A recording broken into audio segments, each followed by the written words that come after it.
नमस्कार। हिंदी की कक्षा में आपका स्वागत है। मैं हूं आपकी रेखा मैम। पिछली कक्षा में आपने उ की मात्रा के शब्दों को पढ़ना सीखा। बच्चों, आशा है आपको समझ आ गया होगा। हमारी आज की कक्षा का उद्देश्य है चित्रों के नाम लिख पाना और छोटे उ और बड़े उ की मात्रा में अंतर। तो बच्चों, चलिए शुरू करते हैं।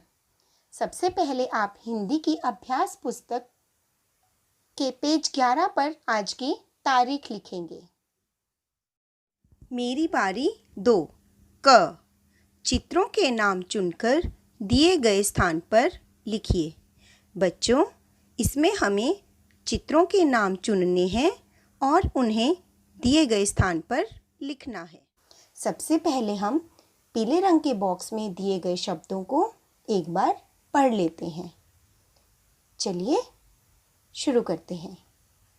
पुल, बुढ़िया, बुढ़िया।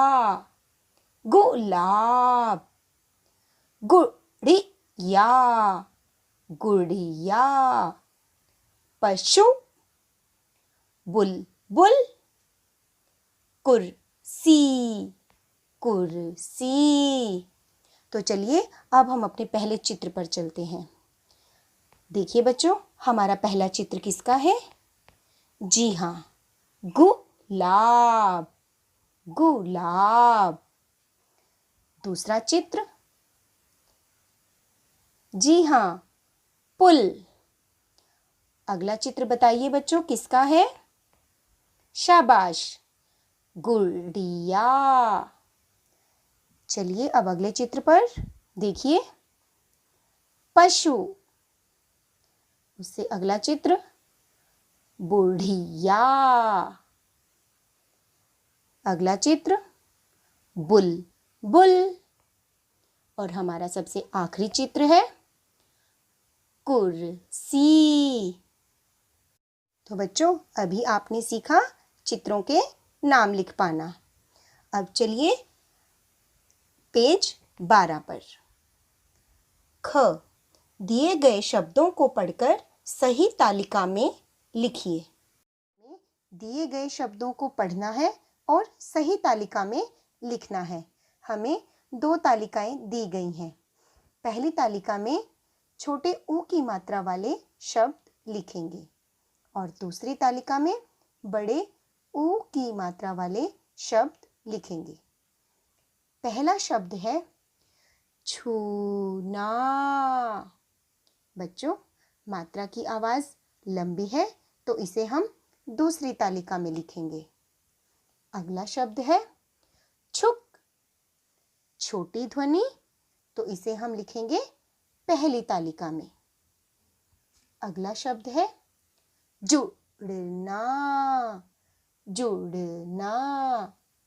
आपने देखा, फिर से छोटी ध्वनि, तो हम इसे फिर से लिखेंगे इसे पहली तालिका में।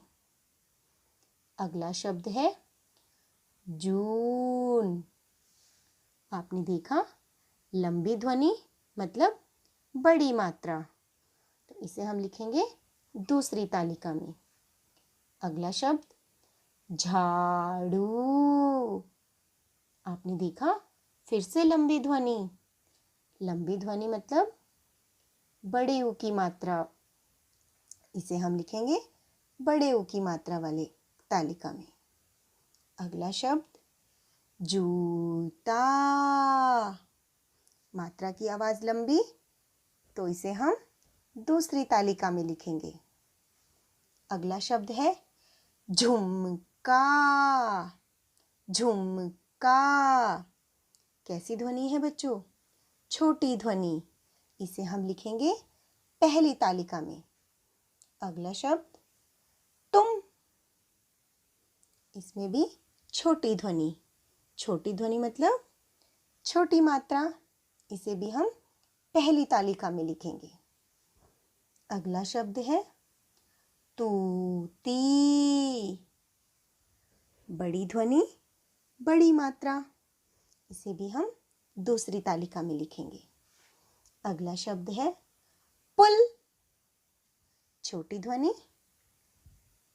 तो हम इसे लिखेंगे पहली तालिका में। पूजा। फिर से आपने देखा लंबी ध्वनि। लंबी ध्वनि यानी कि हम इसे लिखेंगे दूसरी तालिका में।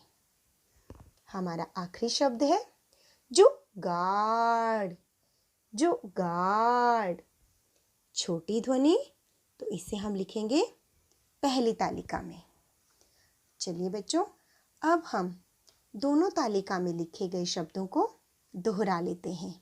आप भी मेरे साथ साथ दोहराएंगे ताकि आपको छोटे उ की मात्रा और बड़े उ की मात्रा के शब्दों का अंतर समझ आ जाए।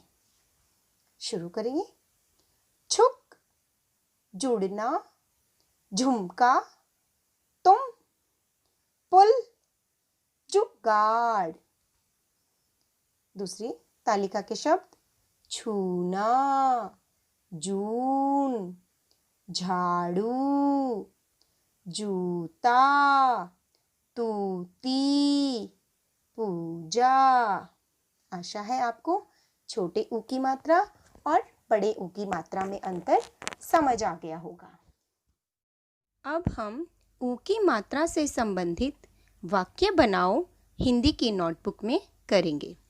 सबसे पहले हम हिंदी की नोटबुक में आज की तारीख लिखेंगे। उसके बाद ऊ की मात्रा के वाक्य बनाओ। मेरा पहला शब्द है सुराही। सुराही।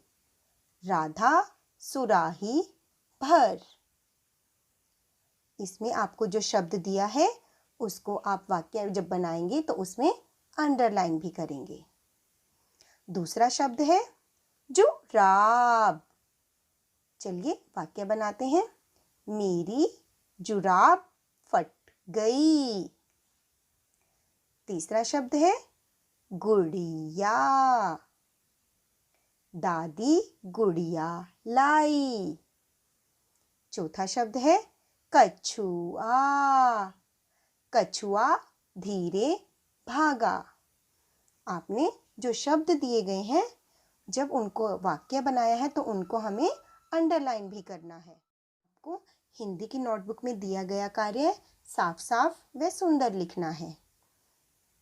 मेरा सभी माता पिता से अनुरोध है कि वे अपने बच्चों की मेरी बारी 2 में दिए गए प्रश्न 1 के क और ख भाग को करने में उनकी मदद करेंगे और हिंदी की नोटबुक में दिए गए कार्य को साफ व सुंदर करवाएंगे। आज के लिए बस इतना ही। घर पर रहिए, सुरक्षित रहिए। धन्यवाद।